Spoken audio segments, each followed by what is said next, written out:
اسماعیل آئیں گے کہہ دینا دروازے کے چوکھٹ کو بدل دیں گے، طلاق دے دیں گے. ایسی عورت کو گھر میں رکھنے کی ضرورت نہیں جو اللہ کا شکریہ نہ ادا کرتی ہو، جو شوہر کا پاس و لحاظ نہ رکھتی ہو. ایسی عورت گھر میں رہے تو بیکار ہے. اسماعیل جب آئیں گے انہیں کہہ دینا دروازے کے چوکھٹ کو بدل دیں گے. کب کہا؟ شادی ہو جانے کے بعد کہا. بیٹے کی شادی ہو گئی، نگرانی کے لیے گھر پر گئے کہ بہو کی کیا کارنامے ہیں، اس کا کیا مرحلہ ہے، اس کی سوچ کیا ہے، اس کی فکر کیا ہے. آج بہویں کس راستے پر جا رہی ہیں، کدھر جا رہی ہیں؟ مارکیٹنگ کے لیے اکیلے جا رہی ہیں، کسی محرم کے ساتھ جا رہی ہیں، کسی کو کچھ فکر نہیں ہے. جاؤ جدھر جاؤ، ہم کو تو پیسہ مل رہا کما کر لڑکا دے. یہ بچوں کی بگاڑ کا تیسرا سبب یہ ہے والدین اور بڑے لوگوں کا غلط نمونہ بننا. بڑے لوگ جب نماز پڑھیں گے تو چھوٹے آٹومیٹک نماز پڑھیں گے.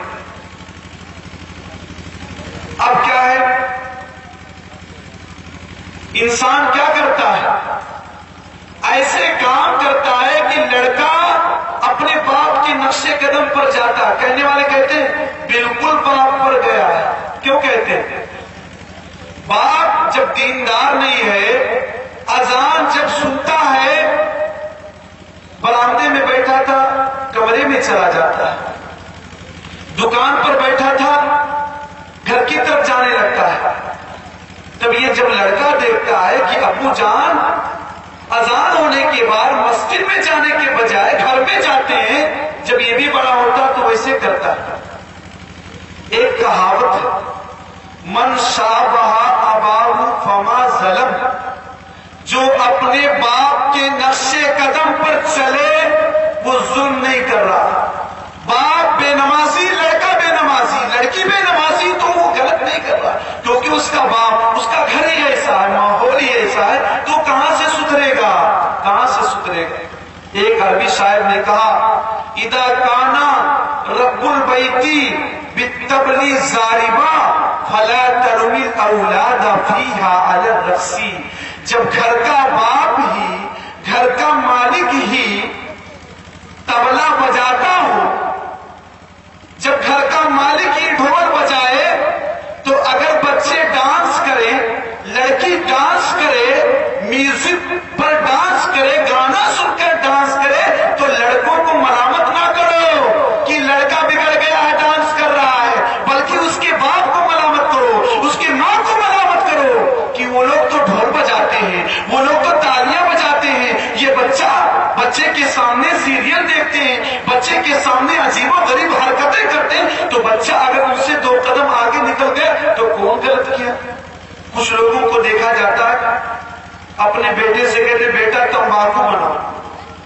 یہ لڑکا کیا کرتا ہے؟ بڑا ہوتا ہے تو اپنے بیٹے سے کہتا بیٹا تمباکو بناؤ. ہے سمجھنے کی بات کی نہیں. ایک تو بگڑے ہو خود، سگریٹ منگانا ہے تو بچے سے منگاتے ہو، ایک تو غلط کام کر رہے ہو، اس پر اپنے بچوں کی غلط تربیت کر رہے ہو. یہ بچہ بڑا ہو کر کیا کرے گا؟ وہ بھی تو سگریٹ پیے گا. پھر کہو گے بیٹا ایسا نہ کرو گے، تو وہ کہے گا وہ آپ بھی تو پیتے تھے، اب کیوں بول رہے ہو؟ تو بڑے لوگوں کو غلط نمونہ نہیں پیش کرنا چاہیے، اچھا بننا چاہیے. بچوں کے سامنے اچھے انداز میں گفتگو.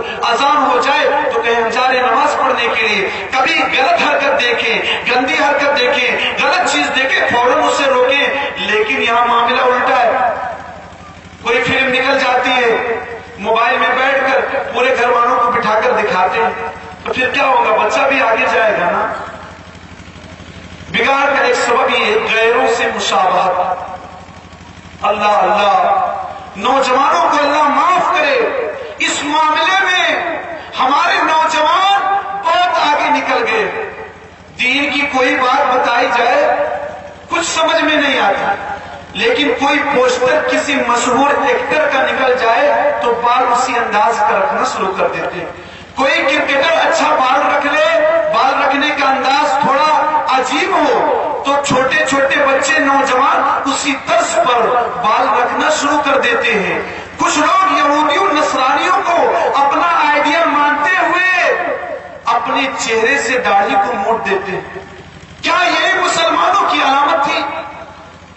پچھلے جمعرات کو میں ایک جگہ جا رہا تھا، راستے میں ایک نوجوان سے ملاقات ہوتی ہے، لیکن مجھے یہ احساس نہیں ہوتا ہے کہ مسلم ہے کہ غیر مسلم۔ جب وہ سلام کرتا ہے تو میں سمجھتا ہوں کہ مسلم ہے، پھر اس کو میں بائک بٹھا کر پروگرام میں جا رہا تھا لے کر گیا، لیکن اس سے پہلے یہ اندازہ لگانا مشکل ہے کہ یہ مسلم لڑکا ہے کہ غیر مسلم ہے۔ ذرا بتاؤ، اتنی بھی شناخت نہیں، کہیں ایکسیڈنٹ ہو جائے، کچھ بھی معاملہ ہو جائے، کیسے پتہ لگایا جائے گا؟ ٹرین پر سفر کر رہے ہیں، کوئی اور وجہ ہے، بغیر ٹکٹ کے جا رہے ہیں، اگر ایکسیڈنٹ ہو جائے، کوئی بات ہو جائے تو آپ کو دفن کہاں کیا جائے گا؟ کیا تم کو دفن کیا جائے گا یا جلا دیا جائے گا؟ ذرا غور کیجیے۔ وَإِذَا مِتُمْ هُ نَصَارَىٰ تو تمدن میں ہنود، وَإِذَا مِتُمْ هُ نَصَارَىٰ تو تمدن میں ہنود۔ یہ مسلمان ہیں جنہیں دیکھ کے سرمایہ ہو، ہمارے اعمال کرتوت یہودیوں جیسے ہیں، نصرانیوں جیسے ہیں۔ تمام معاملات کو شادی بیاہ میں ہم نے ہندوؤں کے اپنا لیے ہیں، پھر بگاڑ نہیں آئے گا تو کیا آئے گا؟ آج کے نوجوانوں کو کھڑا کر دیا جائے اور ان کا پینٹ اور جنس ٹکنے کے نیچے مل جائے، ایسا ناممکن ہے، ایسا ناممکن ہے۔ یہ نوجوان فیشن میں ڈوبا ہوا ہے، غیروں کی نقالی میں مبتلا ہے، کہتا یہی تو فیشن ہے۔ کیا فیشن ہے؟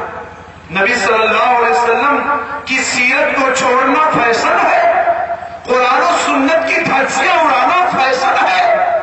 کیا یہی فیشن ہے کہ نبی صلی اللہ علیہ وسلم کی حدیث کی مخالفت کرتے ہوئے کپڑے کو، پیجامے کو، لنگی کو، جنس کو ٹکنے کے نیچے پہنا جائے؟ عجیب بات ہے، غلط طریقہ ہے۔ والدین کو سختی کرنی ہوگی، عید و بقرعید کے موقع پر کپڑا سلا رہے اس پر زبردست پکڑ کریں اور پینٹ جنس ٹکنے کے اوپر کریں۔ نبی صلی اللہ علیہ وسلم کی ایک وعید ہے، ما اسفل من الکعبین ففی النار۔ لوگوں سن لو کہ جو کپڑا ٹکنے کے نیچے ہوگا جہنم میں جائے گا، یعنی انسان جہنم میں جائے گا۔ عورتوں کو ٹکنے سے نیچے کپڑا رکھنے کا حکم دیا گیا ہے، لیکن معاملہ یہاں الٹا ہے، مرد زمین کو جھاڑتے ہوئے چلتے ہیں اور عورتیں اپنے پازیب کو دکھلاتی ہوئی چلتی ہیں۔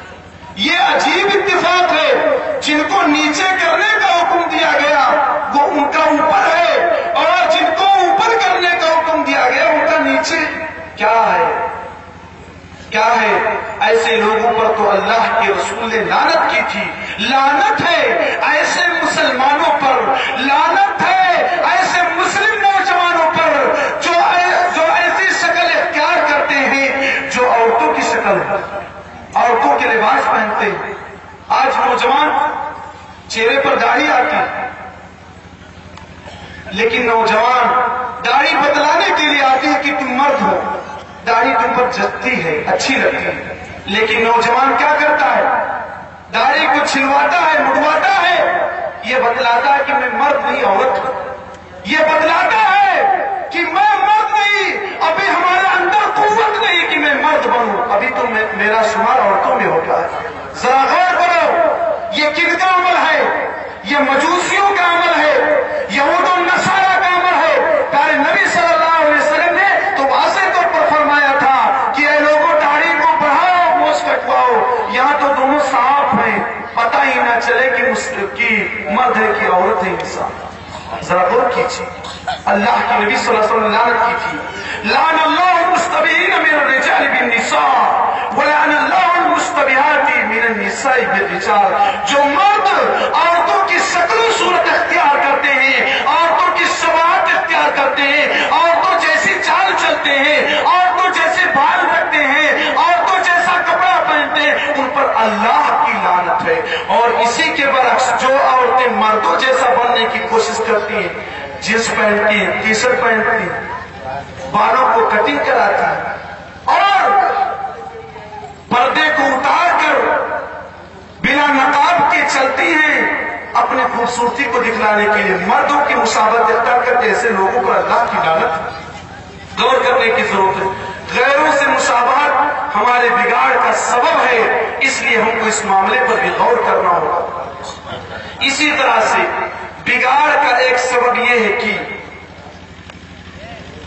فرصت کے اوقات کو صحیح استعمال نہیں کرتے۔ مطلب صاف ہے، انسان بیٹھا ہے، دکان پر بیٹھا ہے، فرصت ہے، اذان ہو گئی، نماز پڑھنے کے لیے نہیں آتا۔ ہمارے لڑکے اور لڑکیاں فرصت کے اوقات کو کہاں گزار رہے ہیں، اس پر پکڑ کرنے کی ضرورت ہے۔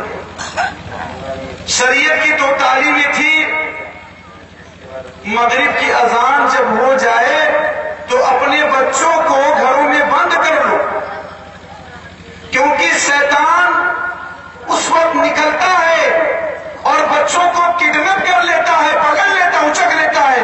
کبھی کبھی دیکھو بچہ مغرب کے وقت غائب ہو جاتا ہے۔ کیوں غائب ہوتا ہے؟ شیطان پکڑ لیتا ہے، اسے اٹھا کر دوسری جگہ لے جاتا ہے۔ لیکن ہمارے یہاں بچے کیا کرتے ہیں؟ مغرب کے بعد گھر میں رہنا پسند ہی نہیں کرتے۔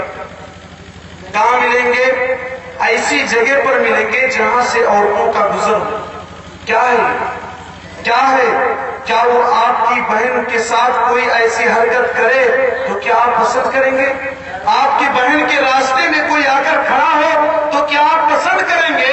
نہیں، 100 بار نہیں۔ آپ اس کو نہیں پسند کریں گے تو کسی کی بہن کسی راستے سے گزرتی ہے، وہاں کیوں کھڑے ہو جاتے ہو؟ اس کا مطلب یہ ہے کہ آپ بھی یہی چاہتے ہو کہ آپ کی بہن کے راستے میں کوئی کھڑا ہو۔ اگر آپ نہیں چاہتے تو آپ کسی کی بہن کے راستے پر مت کھڑے ہو۔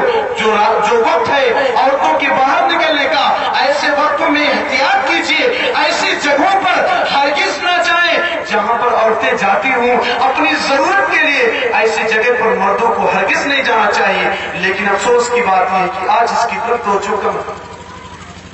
اور بچہ کہاں جاتا ہے، لڑکی کب گھر سے باہر نکلتی ہے، کب گھر میں آتی ہے، کسی کو کچھ پتا نہیں، کسی کو کچھ پتا نہیں۔ لڑکے بہانہ کرتے ہیں، اپنے دوست کے پاس جاتے ہیں، لڑکیاں بہانہ کرتی ہیں کہ سہیلی کے پاس جاتی ہیں۔ پھر کیا ہوتا ہے؟ انسان وہ سوچ نہیں سکتا، آخری مومنٹ پر ایسے حالات پیدا ہوتے ہیں کہ سماج کے باغیرت افراد بالکل سماج سے اپنے سر کو جھکا لیتے ہیں۔ ایسے واقعات پیش آتے ہیں۔ بچوں کی اوقات کو پکڑ کیجیے اور انہیں بیجا ادھر ادھر جانے مت دیجیے۔ اپنی نگاہوں کے سامنے رکھیں، ان کا محاسبہ کرے کہ اتنا ٹائم کہاں رہتے ہو، کیوں رہتے ہو، کیا وجہ ہے کہ تم باہر رہتے ہو، کیوں باہر رہتے ہو، کیا وجہ ہے۔ لیکن اس کی طرف توجہ کم۔ اسی طرح سے بگاڑ کے اسباب میں سے ایک سبب موبائل کا بھی۔ آج پہلے زمانہ تھا، اگر کسی کے گھر میں ٹی وی لگ جائے تو لوگ کہتے تھے بھائی ان کے گھر پر ٹی وی لگ گئی ہے، دیندار نہیں ہے لگتا، دین کا جنازہ نکل گیا، کچھ لوگ ایسا بولا کرتے تھے۔ لیکن اس وقت